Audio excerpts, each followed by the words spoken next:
अस्सलाम वालेकुम। आज जो हमने चैप्टर स्टार्ट करना है वो न्यूट्रिशन। देखिए बायो एनर्जेटिक्स के बाद जो सेकंड स्टेप है वो न्यूट्रिशन का है, और मैं कहती हूँ ये बहुत ज़बरदस्त स्टोरी हमारे जो माइंड में है वो क्रिएट हो जाती है। और जितने भी जो टेस्ट होते हैं उसमें रेकमेंड किया जाता है कि आप अपनी बेसिक से जो है वो स्टार्ट करें, और बेसिक आपकी एफएससी है।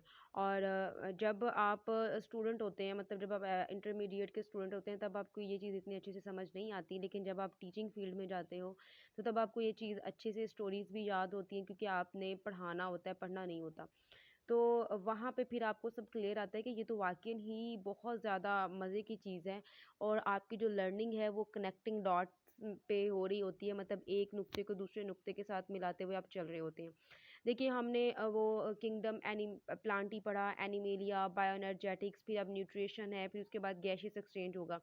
देखिए कि हमने बड़े किंगडम्स को पढ़ा, एनिमेलिया और प्लांटी और एनिमेलिया को। फिर हमने देखा कि वो एनर्जी कहाँ से आती है, किस तरह से यूज़ होती है, क्या सोर्सेज़ हैं, ठीक है? अब वहाँ पे हमने फोटोसिंथेसिस एंड रेस्पिरेशन को देखा। अब न्यूट्रिशन की बात हो रही है कि ये न्यूट्रिएंट्स किस तरह से लेते हैं, मतलब वही जो एनर्जी एक तो बन गई है, और यूज़ भी होती है, ले भी लेते हैं। लेते किस तरह से है, क्या तरीक़ाकार है, क्या मेथड्स हैं उनके, ठीक है ना? तो वो मेथड्स जो हैं वो न्यूट्रिशन के अंदर आ जाएँगे। उसकी मुकम्मल जो ग़िज़ाइयत है, मुकम्मल जो न्यूट्रिएंट्स हैं, उनकी अपटेक, उनका जो है प्रोसीजर्स हैं, और उनकी बेसिस पे जो है वो ऑर्गेनिज़म्स की जो क्लासिफ़िकेशन है उसको हम आज के जो लेक्चर्स में हम देखेंगे, बल्कि न्यूट्रिशन के अंदर हम इसको देखेंगे। अब देखिए न्यूट्रिशन में क्या कहते हैं कि जितने भी ऑर्गेनिज़म्स होते हैं उनके लाइफ़ का जो सर्वाइवल या मेंटेनेंस होती है वो किसकी बेस पे होती है, जो तवाज़ुन कायम होता है वो न्यूट्रिशन की बेस पर होता है, न्यूट्रिएंट्स की बेस पे होता है, ठीक है? अब न्यूट्रिएंट्स क्या होते हैं, ये वो फूड होते हैं, वो सप्लीमेंट होते हैं, वो सब्सटेंस होते हैं जो कि बॉडी को एलिमेंट्स, नेसेसरी एलिमेंट्स जो है वो प्रोवाइड करते हैं, जो कि मेटाबॉलिज्म में उनको हेल्प आउट करते हैं, ठीक है? ये कार्बोहाइड्रेट्स हैं, फैट्स हैं, प्रोटीन्स हैं, विटामिन्स हैं, मिनरल्स हैं, इलेक्ट्रोलाइट्स हैं, ठीक है? ये सारे जो है वो किस में होते हैं, मेटाबॉलिक प्रोसेसेस में यूज़ होते हैं। अब न्यूट्रिशन की बात करें तो वो कहते हैं the sum total of all the process involved in the taking in and utilization of animals by which growth, repair, maintenance of activities are accomplished, maintenance of activities in the organisms are accomplished is called nutrition। ठीक है? मतलब जितने भी humans के अंदर या humans नहीं, living organisms के अंदर जितने भी प्रोसेस हैं जिससे जो है न्यूट्रिएंट्स लिए जाते हैं, और फिर उनको डिफरेंट प्रोसेस के लिए यूटिलाइज़ किया जाता है, ग्रोथ के लिए, रिपेयरिंग के लिए, मेंटेनेंस एक्टिविटीज़ के लिए। तो इस पूरे प्रोसीजर को कहते हैं न्यूट्रिशन, ठीक है?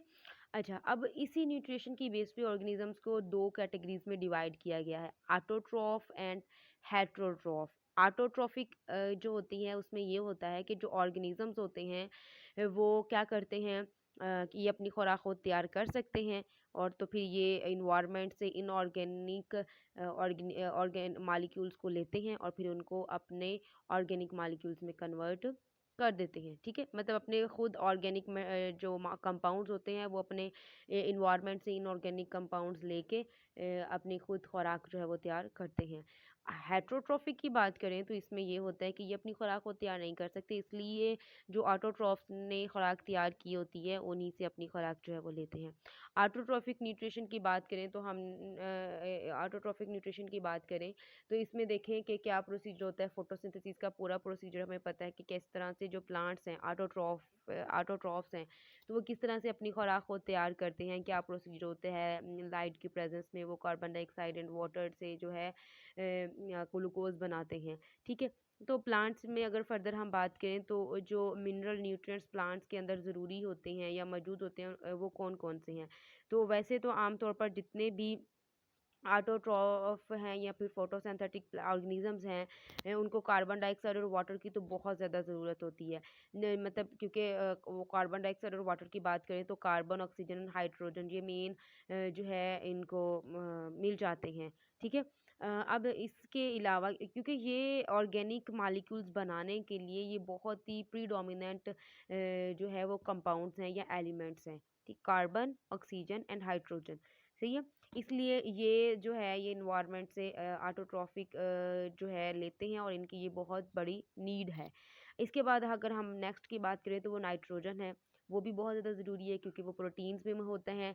फास्फोरस की बात करें तो एटीपी के लिए है। न्यूक्लिक एसिड और दूसरे ऑर्गेनिजम्स की बात करें लाइक जैसे कि क्लोरोफिल की बात करें तो उसके अंदर मैग्नीशियम होता है। अब देखिए मैग्नीशियम की कमी होगी तो ऑटोमेटिकली क्लोरोफिल्स का स्ट्रक्चर डिस्टर्ब होगा। क्लोरोफिल का स्ट्रक्चर डिस्टर्ब होगा तो ज़ाहिर है क्लोरोफिल जो है फोटोसिंथेसिस में हेल्प करता है।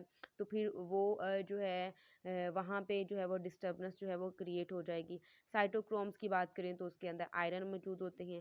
ठीक है, इस तरह से जो ग्रीन प्लांट्स होते हैं उनको एलिमेंट्स जो है उनकी ज़रूरत कैसे पूरी होती है, ठीक है? कहाँ इसको मिलते हैं? अब देखिए कार्बन डाइऑक्साइड और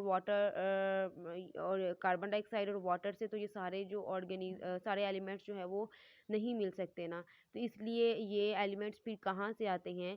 तो ये सॉइल से लेते हैं, ठीक है? प्लांट ये सारे एलिमेंट्स जो है वो सॉइल से लेता है, ठीक है? जो कि जो एलिमेंट्स उसकी ग्रोथ के लिए लाइफ साइकिल्स के लिए, ठीक है? ज़रूरी होते हैं वो कहाँ से लेते हैं तो वो सॉइल से लेते हैं। वो इससे अगर इनके अंदर मतलब एक ही जगह पे एक ही ज़मीन पे रेपिटिशन हो मतलब सेम एरिया पे इसको बार बार क्रॉप्स को ग्रो करवाया जाए तो उसकी अंदर जो है न्यूट्रिएंट्स की कमी हो जाएगी तो जो क्रॉप्स होंगी वो फलना फूलना स्टॉप कर देगी उसके अंदर जो है वो क्या कहते होते हैं फेलियर आ जाएगा। इसलिए जो फार्मर्स होते हैं फिर वो क्या करते होते हैं वो सप्लीमेंट देते हैं लाइक मतलब ये खादें वगैरह जो हैं सही है। तो farmers replace this by spreading animals manure मतलब ये गोबर वगैरह स्वीट स्लेज जो है आर्टिफिशियल फर्टिलाइजर्स जो हैं वो उन क्वांटिटीज़ में जो है वो फील्ड्स को देते हैं जी। और इसी तरह से कॉमन जो फर्टिलाइजर्स हैं केमिकल फर्टिलाइजर्स हैं पाकिस्तान के अंदर यूरिया है सुपर फॉस्फेट है अमोनियम नाइट्रेट है। तो ये जो है वो न्यूट्रिएंट्स की कमी के लिए जो है वो फार्मर्स यूज़ करते हैं। इससे नेक्स्ट जो है अगर बात की जाए न्यूट्रिएंट्स की तो उसमें आता है कि डेफिशिएंसीज मतलब ये तो हमने बताया कि जो ज़रूरी है प्लांट को ग्रोथ के लिए ज़रूरी है। अब वो में कुछ मिनरल्स ऐसे होते हैं कि जिनकी डेफिशिएंसी हो जाती है तो जब वो डेफिशिएंसी होती है तो फिर कौन सी जो है मुश्किलात का सामना करना पड़ता है।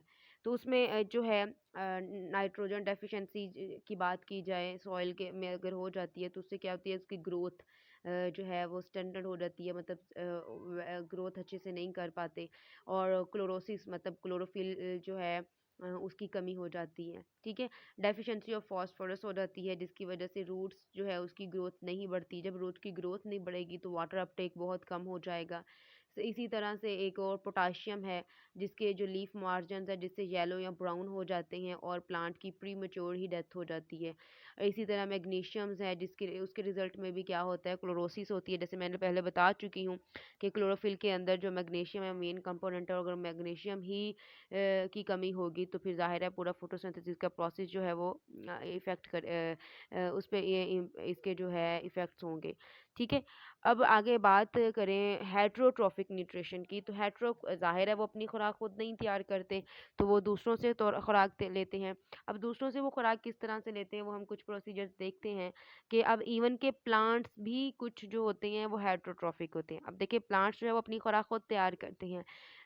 इसके अलावा भी कुछ प्लांट्स होते हैं जो हेट्रोट्रॉफिक बिहेवियर उनके अंदर होता है जैसे कि सेप्रोफिटिक न्यूट्रिशन उनके अंदर होती है मतलब वो डेड इन्वायरमेंट में रहते हैं। ठीक है, इसी तरह से पैरासिटिक न्यूट्रिशन बिहेवियर होता है हेट्रो प्लांट्स के अंदर।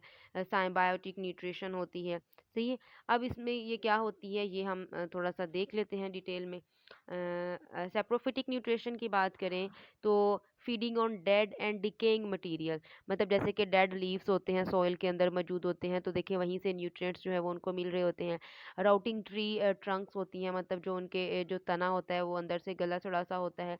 ठीक है, ये वहाँ से जो होस्ट प्लांट होता है वहाँ से जो फिर जो है वो अपने न्यूट्रिएंट्स ड्राइव करते हैं निकालते हैं। इसमें होता क्या है कि ये एक्स्ट्रा सेलुलर इंजाइम्स मतलब जो सेल्स के जो बाहर एरिया होता है ना वहाँ में जो है वो इंजाइम्स प्रोड्यूस करते हैं। ये इंजाइम्स क्या करते हैं, जो डिकेइंग मटेरियल होता है, जो डेड मटेरियल होता है, उसको डाइजेस्ट कर लेते हैं, फिर अब्जॉर्ब करके जो सोलूबल मटेरियल होगा, जिसको जो सोलूबल प्रोडक्ट्स होगा, उसको फिर वापस जो है वो सेल के अंदर भेज देते हैं। ठीक है। जैसे कि कुछ बैक्टीरिया होते हैं, वो प्रोटीन्स, जो डेड प्लांट्स होते हैं उनकी प्रोटीन, डेड प्लांट्स हैं, एनिमल्स हैं, उनकी जो प्रोटीन्स है उसको उसकी ब्रेक डाउन कर देते हैं, वहाँ से नाइट्रेट्स निकलते हैं, जो कि प्लांट्स अपनी रूट्स के ज़रिए उसको उनको ले लेता है। ठीक है। फिर इस तरह से वहाँ पे न्यू जो है अमाइनो एसिड्स और प्रोटीन्स बन जाते हैं, जो फिर नाइट्रोजन साइक्लिंग में हेल्प आउट करते हैं। तो कुछ जो होते हैं वो सैप्रोफिटिक होते हैं। पैरासिटिक है, इसमें पैरासिटिक में ये होता है कि ये होस्ट डिपेंडेंट होते हैं, मतलब ये किसी भी ऑर्गेनिजम्स के अंदर या उसके ऊपर रह रहे होते हैं और वहीं से अपनी जो है वो न्यूट्रिशन ले रहे होते हैं। जैसे कि two living things are their host for nourishment, और जैसे कि ड्यूडर की एग्जांपल वहाँ पे उन्होंने दी है, कस्क्यूटा की। इसके अलावा प्यूकिनिया की एग्जांपल दी है, ये जो फंगस होती है ये वीट के ऊपर होती है। ठीक है। और ये बिल्कुल ही जो वीट को है ख़त्म कर देती है।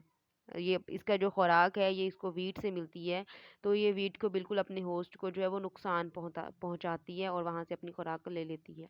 इसी तरह सिम्बायोटिक होती है, इसमें नुकसान नहीं पहुंचाते, इसमें बाहमी एसोसिएशन होती है, म्यूचुअल एक अंडरस्टैंडिंग कह लें कि वो होती है कि दोनों ही एक दूसरे को फ़ायदा दे रहे होते हैं, एक दूसरे से फ़ायदा ले रहे होते हैं। ठीक है। तो ये म्यूचुअल न्यूट्रिशन होती है। इसमें एग्जांपल लाइकन की है, माइकोराइजिया की है, रूट नोड्यूल्स की है। लाइकन की बात करें तो ये फंगस और एल्गा सेल्स के दरमियान में होता है, एसोसिएशन होती है। इसमें होता ये है कि ज़ाहिर जो एल्गी होती है वो अपनी खुराक बनाती है। ठीक है। साइनोबैक्टीरिया जो है, ब्लू ग्रीन एल्गी, तो ये अपनी खुराक क्या है वो खुद फोटोसिंथेसिस के ज़रिए बनाती है, जबकि फंगस जो होती है वो अब्जॉर्प्टिव हेटरोट्रॉफ्स होते हैं, अपनी खुराक खुद नहीं बना सकते। तो इसलिए वो क्या करते हैं कि ये इनको फिर रिटर्न में खुराक उनसे ले लेते हैं और उनको रिटर्न में वाटर और जो मिनरल्स होते हैं वो इनको देते हैं और वाटर लॉस से भी बचाते हैं। माइक्रोराइज़ा है, ये भी एक सिम्बायोटिक एसोसिएशन है। इसमें क्या होता है कि फंगस और रूट्स, हायर प्लांट्स की जो रूट्स हैं, हायर प्लांट्स यहाँ पे वेस्कुलर प्लांट्स हैं। ठीक है। वेस्कुलर प्लांट्स और फंगस प्लांट्स के दरमियान की ये एसोसिएशन होती है, ये उनकी रूट्स में पाई जाती हैं। अक्सर हम देखते हैं बड़े बड़े दरख्तों में white white thread like structures मौजूद होते हैं, तो वो जो white white thread like structures होते हैं वो फंगस होती है। अब फंगस वही काम करती है जो एल्गी के साथ करती है, कि ये जो प्लांट है वो अपनी खुराक तैयार करते हैं, ये प्लांट से तैयार की हुई खुराक लेते हैं और रिटर्न में जो है इनकी रूट्स को जो है वो प्रोटेक्शन देते हैं। अच्छा, अभी तक जो है वो कोई क्लियर अभी तक जो है वो एक क्लियर जो इनका जो फंक्शन है या फिर रिजल्ट्स हैं वो सामने नहीं आए, लेकिन कहा जाता है कि इससे ये होता है कि फंगल के साथ अगर इसका कनेक्शन होगा, अगर देखा जाए तो जो हायर प्लांट्स जिनके साथ फंगस की एसोसिएशन होती है, उनके अंदर ग्रोथ रेट ज़्यादा होता है एज़ कम्पेयर टू वो प्लांट्स जिनके अंदर फंगल एसोसिएशन नहीं मौजूद होती। थर्ड वन जो है वो है रूट नोड्यूल्स। तो जो लिग्यूमिनस प्लांट्स होते हैं, मतलब लिग्यूम्स जो होती हैं, वो लिग्यूमिनस प्लांट जिनमें लिग्यूम्स सारे आ जाती हैं, उसमें जो रूट्स हैं वहाँ पे निड्यूल्स बने होते हैं, जैसे कि इस डायग्राम में आपको नज़र भी आ रहा है। ठीक है। ये निड्यूल्स जो होते हैं, ये जो गोल गोल से आपको नज़र आ रही हैं चीज़ें, स्ट्रक्चर नज़र आ रहा है, तो ये इसमें क्या होता है कि जो बैक्टीरिया होते हैं उनके अंदर रह रहे होते हैं और नाइट्रोजन को फिक्स करते हैं और उसको फिर नाइट्रेट में कन्वर्ट कर देते हैं, जो कि फिर प्लांट्स उसको बाद में यूज़ करता है। ठीक है। अब ये होगी के अंदर नॉर्मल एक प्लांट्स के अंदर या हेटरोट्रॉफ्स के अंदर था। अब कुछ प्लांट्स होते हैं इंसेक्टिवोरियस होते हैं, मतलब जो इंसेक्ट्स को खाते हैं। अब इसमें जो पीछे हमने स्ट्रक्चर्स जो डिस्कस किया है वो हमने एक एसोसिएशंस देखी हैं हेटरोट्रॉफिक के अंदर, मतलब वो सेप्रोफिटिक भी हो सकती है, वो चाहे एनिमल्स हों चाहे वो प्लांट्स हों। सेप्रोफिटिक मतलब वो डेड ऑर्गेनिक मैटर पे डिपेंड करते हैं। फिर इसी तरह पैरासिटिक भी हो सकती है, चाहे वो प्लांट्स हो चाहे एनिमल्स हों। ठीक है। इसी तरह फिर जो थर्ड वन हमने डिस्कस की है वो सिम्बायोटिक है, वो हमने प्लांट्स के अंदर ही देखी है कि एसोसिएशन होती है एक दूसरे ऑर्गेनिजम्स के साथ। अब हमने देखनी है इंसेक्टिवोरियस प्लांट्स, मतलब इंसेक्टिवोरियस मतलब वो प्लांट्स जो इंसेक्ट्स को खाते हैं, हैं, उनके अंदर न्यूट्रिशन किस तरह से होती है। तो वो कहते हैं कि बहुत कम प्लांट्स ऐसे हैं कि जो अपना इनऑर्गेनिक जो डाइट होती है वो ऑर्गेनिक कंपाउंड से लेते हैं, ठीक है? मतलब ऑर्गेनिक कंपाउंड जो है उन्हीं को तोड़ के वहाँ से इनऑर्गेनिक जो डाइट है वो लेते हैं। जैसे कि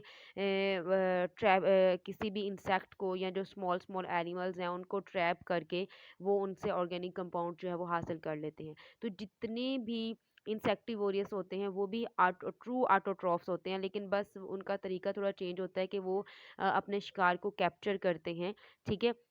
जिससे उनकी जो ग्रोथ है वो ज़्यादा रैपिडली जो है वो हो रही होती है, ज़्यादा तेज़ी से हो रही होती है, ठीक है? नाइट्रोजनस कंपाउंड्स जो होते हैं एनिमल्स के वो बेनिफिट होते हैं, किनके लिए बेनिफिशियल होते हैं? प्लांट्स के लिए, ठीक है? अपेरेंटली अगर देखा जाए तो।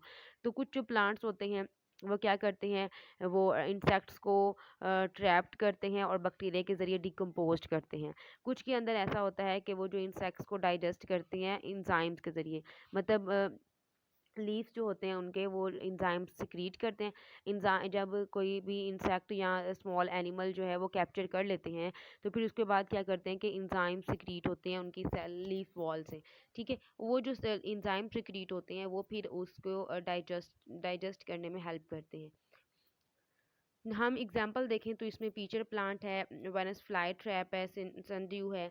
पीचर प्लांट की बात करें तो आपको नेक्स्ट यहाँ पे नज़र आ रहा है, ये है पीचर प्लांट, सही है। अब ये पीचर प्लांट में क्या होता है कि इसके अंदर मॉडिफाइड लीव्स होते हैं, ठीक है, जो कि पीचर नुमा, ये जो पूरा स्ट्रक्चर है ये किसका है? ये लीफ का है। ये पूरा जो स्ट्रक्चर आपको नज़र आ रहा है ये लीफ है, सही है। अब ये मॉडिफाइड लीफ है, सही है, इसने स्ट्रक्चर थोड़ी अपनी डेवलप की हुई है, इसमें अडेप्टेशन लेके आया है। ये पूरा जो एक पीचर नुमा एक घड़े की तरह का स्ट्रक्चर है, इसके अंदर पानी भरा हुआ होता है और जो इसके एंड पे होते हैं ये जो लीफ होते हैं एंड पे जो होते हैं ये क्या होते हैं? ये एक हुड लाइक स्ट्रक्चर बनाते हैं। आपको पता है ये हुड लाइक स्ट्रक्चर शो कर रहा है, सही है, जो कि कवर करता है ओपन फीचर का जो ओपन पार्ट होता है उसको कवर करता है। जैसे स्मॉल इंसेक्ट इनके इर्द गिर्द आते हैं वो इसके अंदर गिर जाते हैं। जैसे वो गिरते हैं तो ये जो आपको white white hair like structures नज़र आ रही हैं, वाइट वाइट, तो ये जो स्ट्रक्चर्स होती हैं स्टिफ हेयर्स होते हैं, इसके अंदर वो फंस जाता है। जो प्रोटीन्स होती है वो इसको इंसेक्ट्स को ट्रैप्ड कर लेती है और जो एंजाइम्स होते हैं वो इसको बैक्टीरिया जो एंजाइम्स या फिर बैक्टीरिया होंगे वो इसको क्या कर देते हैं? डिकम्पोज कर देते हैं। जो फिर प्रोडक्ट्स होता है इस मतलब डिके ऑर्गेनिजम्स का जो प्रोडक्ट होता है ये फिर ये अपने फीचर लीफ जो है वो अपनी इनर सरफेस में इसको अब्जॉर्ब कर लेते हैं। इसी तरह से जो सेकंड है वो वेनिस फ्लाई ट्रैप है, आपको ये देखिए नज़र भी आ रही हैं।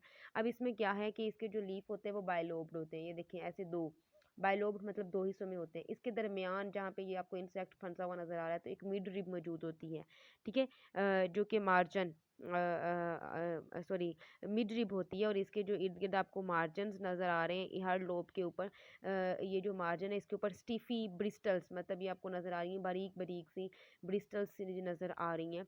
जब भी कोई इंसेक्ट इसको टच करता है इनके सरफेस को ये दोनों आपस में बंद हो जाती हैं ऐसे, ये बिल्कुल ऐसे बंद हो जाती हैं। जैसे ये बंद हो जाते हैं सेंसिटिव हेयर्स जो होते हैं बंद होने के बाद ये ब्रिस्टल्स आपस में इंटरलॉक्ड हो जाती हैं। अगर आप ऐसे अपने दोनों हाथों की फिंगर्स को एक दूसरे के अंदर बंद करें तो ये इस तरह से एक दूसरे के अंदर बिल्कुल इंटरलॉक्ड हो जाती हैं।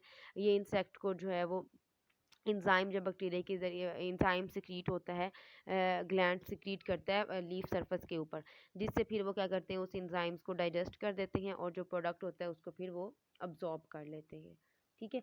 इसी तरह एग्जांपल है सनड्यू की एग्जांपल है वो मैं आपको दिखाती हूँ। ये सनड्यू की एग्जांपल यहाँ पे आपको नज़र आ रही है, थोड़ी सी ही नज़र आ रही है।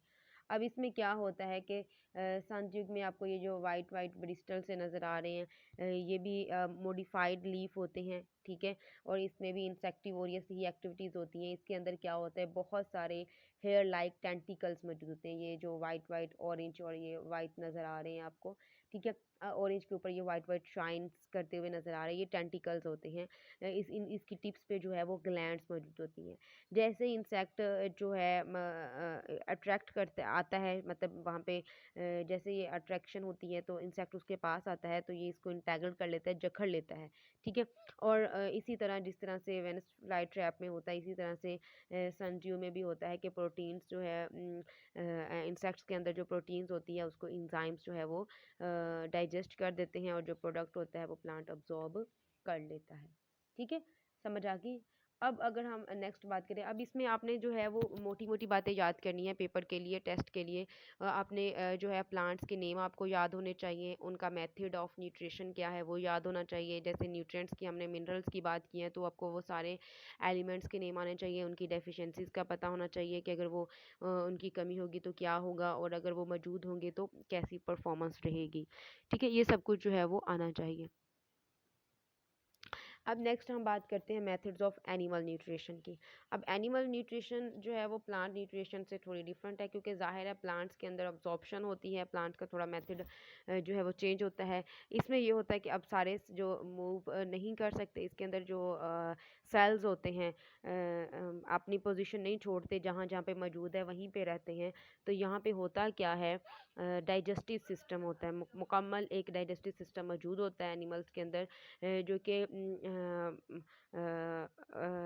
वाटर के ज़रिए, इलेक्ट्रोलाइट्स के ज़रिए, ये भी उतने जितने भी न्यूट्रिएंट्स होते हैं उनको जो है डाइजेस्टिव सिस्टम के ज़रिए जो है वो पहुंचाते हैं दूसरे ऑर्गन्स तक, बॉडी पार्ट्स तक।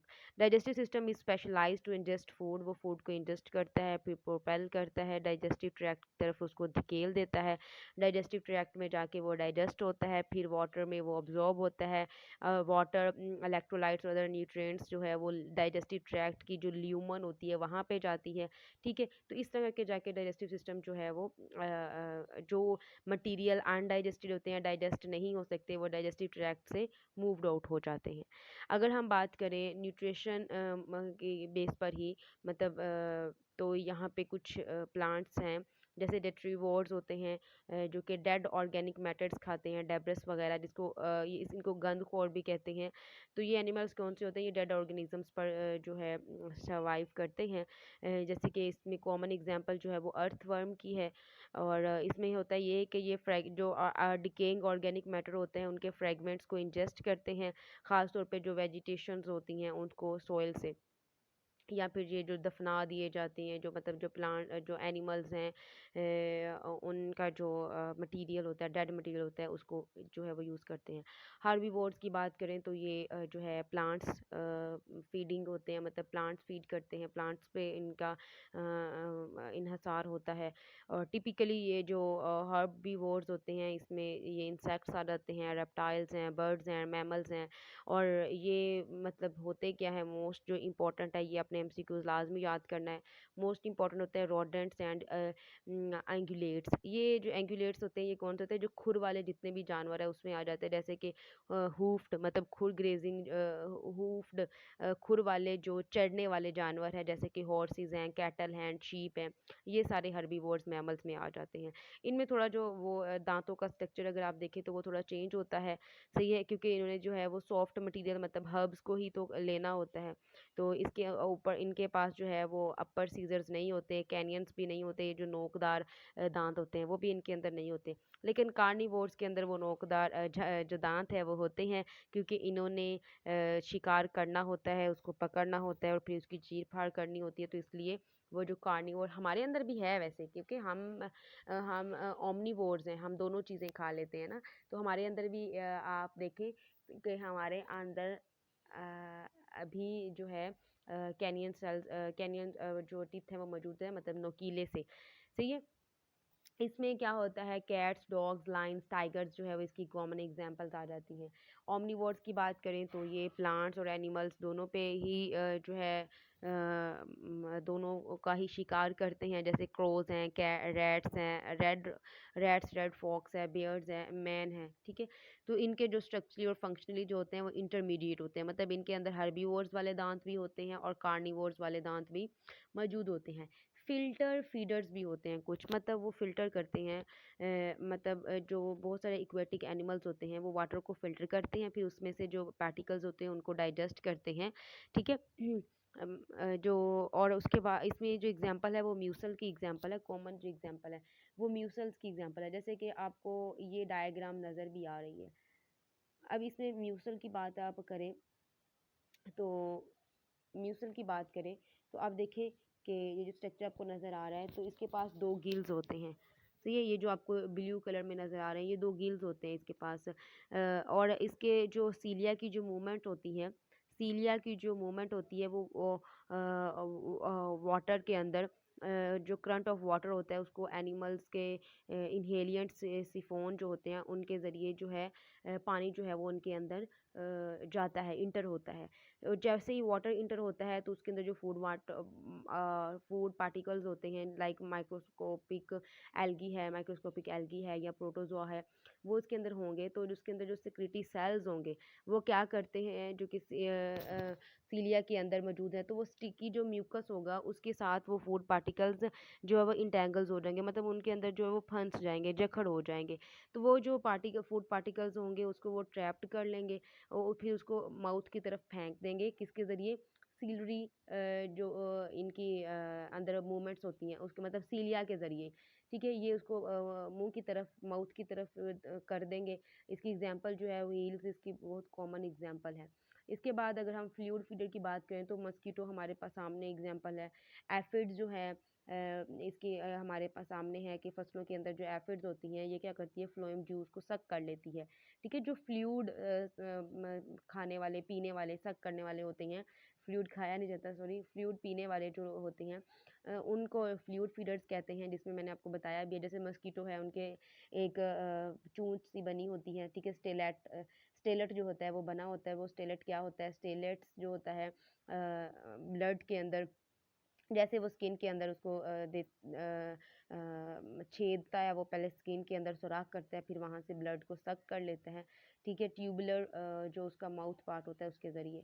इस तरह माइक्रोफेगस फीडर्स की बात करें तो ये एनिमल्स वो होते हैं जो बड़े, मतलब बड़े बड़े पीसीज को जो है वो खाते हैं, मतलब पूरा पूरा ऑर्गेनिज्म ही सम टाइम वो इंजेस्ट कर लेते हैं। लाइक टेंटिकुलर होती है इनकी, फीडिंग स्क्रैपिंग होती है, मतलब खुरचना होता है, सीजिंग प्रे होता है, उसको शिकार करना होता है, मतलब उसके ऊपर कब्जा करना होता है शिकार के ऊपर। तो ये इसके कॉमन एग्जांपल है। इसमें जो है हाइड्रा जो है, ये आपने एमसीक्यू लाजमी रखना है कि हाइड्रा के अंदर कौन सी होती है, वो टेंटिकुलर फीडिंग होती है।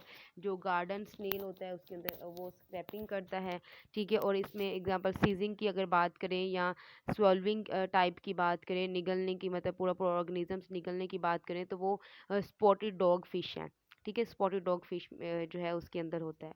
तो ये एग्जांपल बेसिकली आपने जो है वो याद रखनी है।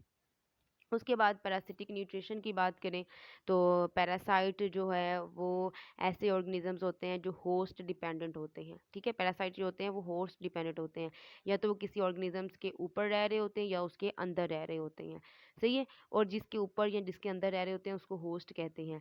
फिर इसमें जो ऊपर रह रहे होते हैं, मतलब लीव्स अपॉन द होस्ट, उसको एक्टोपैरासाइट कहते हैं, और जो विदन द होस्ट होस्ट रह रहे होते हैं उसको एंडोपैरासाइट कहते हैं। अच्छा, इसमें एक और फर्दर भी है, वो ये है कि जो कुछ पैरासाइट्स होते हैं वो आर्टिफिशियली भी तैयार किए जा सकते हैं, और कुछ जो होते हैं वो टोटली ऑर्गेनिज्म डिपेंडेंट होते हैं, मतलब कोई ऑर्गेनिज्म होगा तो वो सर्वाइव करेंगे, अदरवाइज वो नहीं करेंगे। तो ऐसे जो पैरासाइट जो होस्ट डिपेंडेंट हों उसको ऑब्लिगेट पैरासाइट कहते हैं, और ऐसे ऑर्गेनिजम्स जो होस्ट इंडिपेंडेंट हो, मतलब हो आज़ादाना तौर पर वो रह सकते हों, उनको फैकल्टेटिव पैरासाइट कहते हैं, जिस तरह के हम लैब के अंदर भी उनको तैयार कर सकते होते हैं, ठीक है। इसके अंदर फ्लू और लेस की, मतलब मैंने जो है एक लेक्चर में हमारी पहले भी बात हुई थी कि जैसे ये मैमल्स के अंदर, मतलब जैसे ह्यूमंस के अंदर जो है वो जुएँ होती हैं, डॉग्स के ऊपर हम देखते हैं उनकी जो है बाहर हेयर्स जो होते हैं उनके ऊपर मौजूद होती हैं। तो ये जो है फ्लू एंड लाइस जो है ये एक्टोपैरेट्स पैरासाइट्स की एग्जांपल है। टिक्स एंड माइट्स जो हैं ये भी उसकी एग्जांपल है। लीच भी जो है वो एक्टोपैरासाइट्स की, एफिड्स भी जो है वो एक्टोपैरासाइट्स की जो है वो एग्जांपल है। एंडोपैरासाइट्स की एग्जांपल करें तो एंटी अमीबा जो है, टैप वर्म्स हैं, राउंड वर्म्स हैं, ये सारी एंडोपैरासाइट्स की जो है वो कॉमन एग्जाम्पल है, और ये ह्यूमंस के सॉरी ये लिविंग ऑर्गेनिजम्स के अंदर पाए जाते हैं, मतलब बॉडी के अंदर जो है ये पैरासाइट्स जो है वो पाए जाते हैं। और ये कुछ केसेस में ये होता है कि ये जो होते हैं ये होस्ट को पैरासाइट जो है बिल्कुल उसके जो एक्सक्रीटरी प्रोडक्ट्स होते हैं वो अपसेट कर देते हैं, मतलब इससे काफ़ी जो है वीकनेस जो है वीकेंड कर देते हैं होस्ट को। ठीक है, पैरासाइट की जो मौजूदगी होती है।